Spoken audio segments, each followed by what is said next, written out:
ஃபமன் ஷஹித மின்குமுல் ஷஹ்ர ஃபல்யசும்ஹு, இந்த மாதத்தை யார் அடைகிறாரோ அவர் நோன்பு நோற்க வேண்டும்.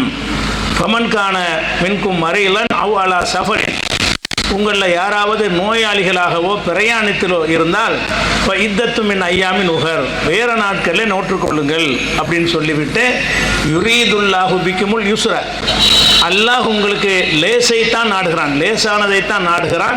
ஒலா யுரீது பிக்குமுல் உஸ்ர, உங்களுக்கு கிரமத்தை அல்லாஹ் நாடவில்லை அப்படின்னு சொல்லிவிட்டு அந்த இறுதியாக அந்த பெருநாளுடைய நோக்கத்தை அல்லாஹ் சொல்கிறான். என்னன்னு கேட்டால் கபீருல்லாஹ் அலாமா ஹதாக்கும், உங்களுக்கு அல்லாஹ் நேர்வழி காட்டியதற்காக நீங்கள் அல்லாஹை பெருமைப்படுத்தணும். இந்த நேரான ஒரு மார்க்கத்தை அல்லாஹ் உங்களுக்கு தந்திருக்கிறான் இல்லையா, அதற்காக வேண்டி அல்லாஹ்வை நீங்கள் பெருமைப்படுத்த வேண்டும். ஒரு அல்லக்கும் தஷ்குரூன், நீங்கள் அல்லாஹ்வுக்கு நன்றி செலுத்த வேண்டும். இந்த பெருநாளுடைய நோக்கம் என்னவென்று சொன்னால், நமக்கு இந்த நேர்வழி அல்லாஹ் காட்டியிருக்கிறான். நேரான பாதை என்பதை மக்கள் அடையாமல் இருக்கும் பொழுது நமக்கு அல்லாஹ் ரப்பல் ஆலமீன் அந்த நேர்வழியை கொண்டு வந்து சேர்த்திருக்கிறான்.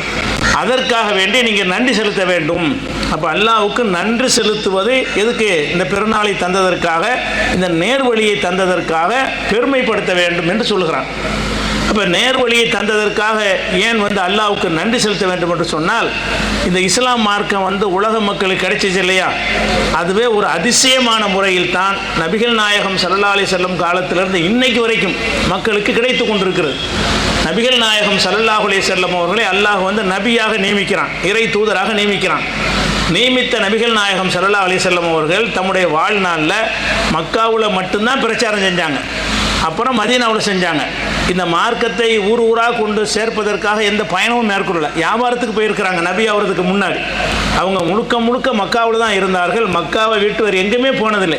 இந்த தாயிஃபுக்கு போனதாக ஒரு சொல்வார்கள், அது நாவரணிவ பாட்டில் உள்ள கதை. அது நபிகள் நாயகம் ஸல்லல்லாஹு அலைஹி வஸல்லம் அவர்கள் மக்காவை தாண்டி எந்த ஒரு ஊருக்கும் பிரச்சாரம் செய்வதற்காக போகவில்லை.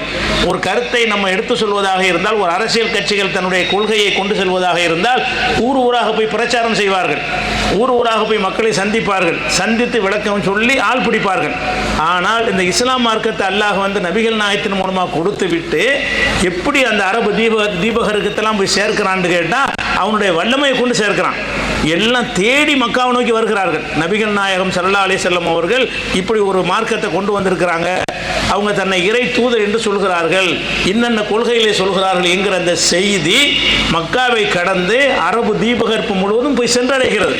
அதை கேள்விப்பட்டவர்கள் தாமாக நபிகள் நாயகம் ஸல்லல்லாஹு அலைஹி வஸல்லத்தை சந்தித்து உங்கள் கொள்கை என்ன, நீங்கள் என்னதான் சொல்கிறீங்க என்று கேட்டு இஸ்லாத்தை தழுவுகிறார்கள்.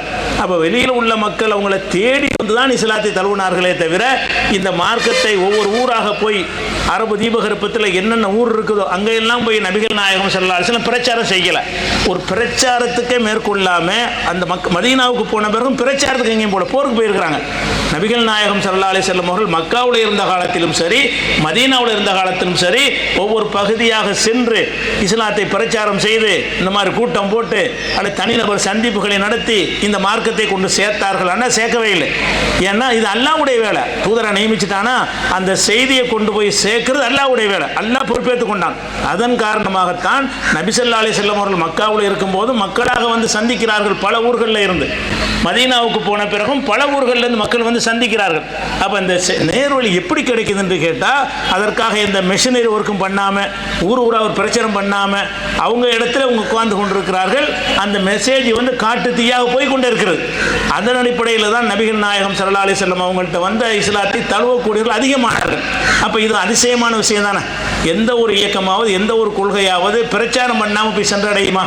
எந்த கொள்கை எடுத்துக்கொண்டாலும் சரி, அதற்காக நீங்கள் பிரச்சாரம் செய்யணும், முஸ்தீபு எடுக்கணும், அதை கொண்டு போய் சேர்ப்பதற்காக நீங்கள் பாடுபடணும், உழைக்கணும். அப்படி இருந்தால் தான் அந்த மார்க்கம் போய் சேரும். நபிகள் நாயகம் ஸல்லல்லாஹு அலைஹி வஸல்லம் எப்படி நிலைமை எப்படி இருந்துச்சுன்னு சொன்னால், அவங்க மக்காவில் பயந்து கொண்டு வாழக்கூடிய நிலைமை ஆரம்பத்தில் இருந்தது. ரகசியமாக தான் பிரச்சாரம் பண்ணாங்க. அந்த ஊரில் கூட பகிரங்கமாக பண்ண முடிஞ்சான்னு பண்ண முடியலை. சொந்த ஊரில் கூட ஒவ்வொருத்தரையாக சந்தித்து பிரச்சாரம் பண்ணும் அளவில் இருந்தாங்களான்னா இல்லை. எதிரிகள் அந்த அளவுக்கு அவங்களுக்கு அச்சுறுத்தல் ஏற்படுத்தினார்கள். நபிகள் நாயகம் ஸல்லல்லாஹு அலைஹி வஸல்லம் அவர்கள் அர்க்கம் என்பவருடைய வீட்டில் ரகசியமாக இருந்து கொண்டு தான் வந்து கேட்கக்கூடியவங்களுக்கு இஸ்லாத்தை சொன்னார்களே தவிர அவங்க எங்கேயும் பயணப்பட்டு போகவே இல்லை. எந்த அளவுக்குன்னு சொன்னால், ஒரு அம்ர் இப்னு அபஸான்ற ஒரு நபித்தோழர், இது முஸ்லீமில் வரக்கூடிய ஆதாரப்பூர்வமான செய்தி, அவர் நபிகள் நாயகம் ஸல்லல்லாஹு அலைஹி வஸல்லம் அவர்களை வந்து எப்படியோ விசாரித்து அவங்க இருக்கிற இடத்துக்கு வந்துட்டார்.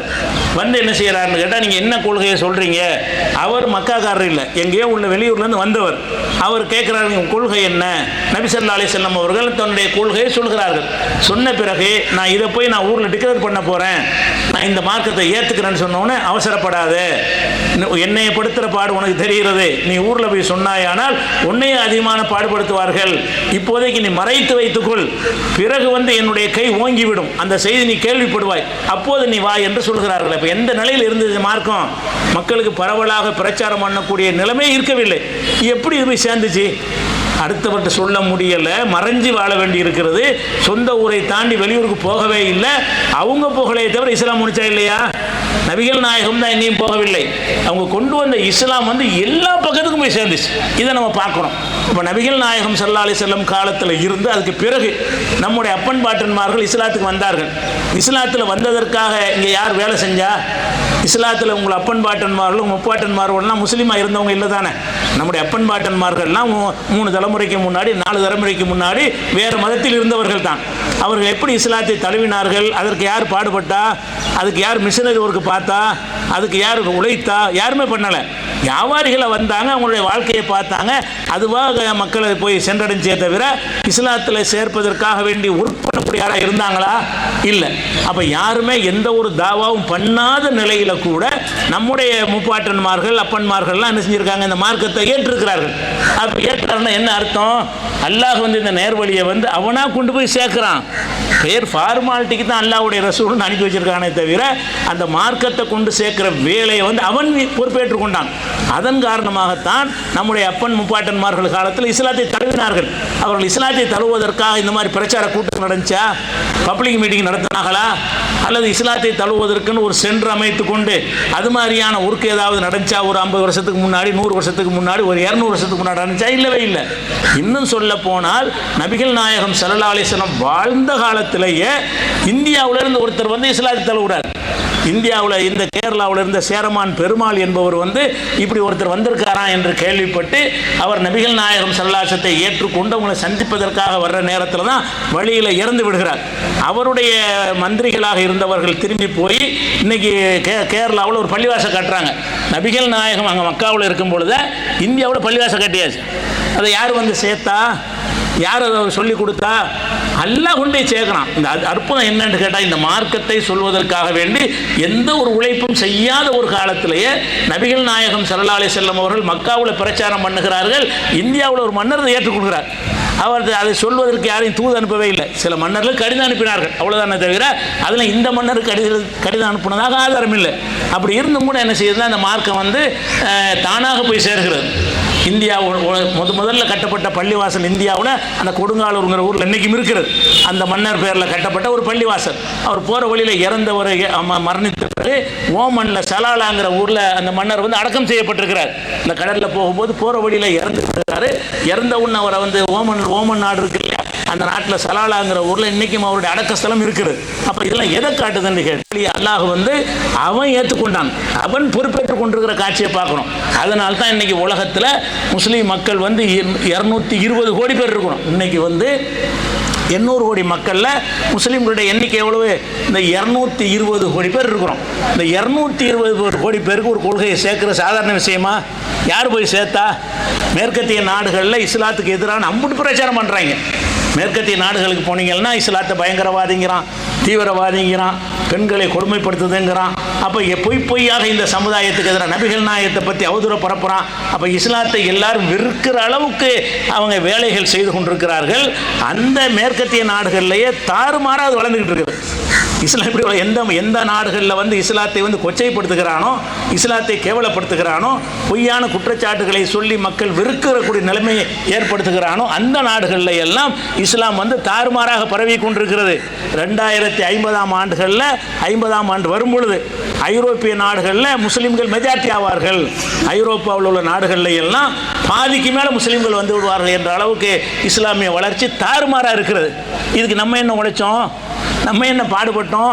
நமக்கு எதிராக பிரச்சாரம் பண்ணுறான், அவன் தான் பாடுபடுறான் ஒழிக்கிறதுக்கு உள்ளவன் தான் இஸ்லாத்துக்கு எதிராக பிரச்சாரம் பண்ணுறானே தவிர நம்ம ஒன்றும் பெரிய முஸ்லீம்லாம் எடுக்கவில்லை. அப்படி எடுக்காமல் இருந்து கூட அந்த மார்க்கத்தை அல்லாஹ் கொண்டு போய் சேர்க்கிறான். இன்னைக்கு ஒரு வருஷத்துக்கு 1 லட்சம் பேர் அமெரிக்காவில் இஸ்லாத்துக்கு வந்துட்டு இருக்கிறாங்க. போன வருஷம் 43 லட்சமாக இருந்தது, இந்த வருஷம் 44 லட்சமாக இருக்கிறது, அடுத்த வருஷம் 45 லட்சமாக வரும் என்று என்ன செய்கிறாங்க, கணித்து சொல்கிறார்கள். இவன் அமெரிக்காக்காரன் அங்கங்கே இருந்துட்டு ஒரு 1000 பேரை கொலை செய்கிறான். ஆனால் வருஷத்துக்கு 1 லட்சம் வந்துகிட்டே இருக்கிறது. இவர்கள் அழிக்கிறதை விட பல மடங்கு அதிகமாக எல்லாம் என்ன செய்யறான், மக்களை கொண்டாந்து சேர்க்கிறான். அப்போ இதில் நம்ம யோசித்து பார்க்க வேண்டிய விஷயம் என்னன்னு கேட்டால், அள்ளந்துக்கிட்டே இருக்கிறது. இன்னைக்கு வந்து இந்தியாவில் வந்து 22 கோடி மக்கள் முஸ்லீம்கள் இருக்கிறோம்.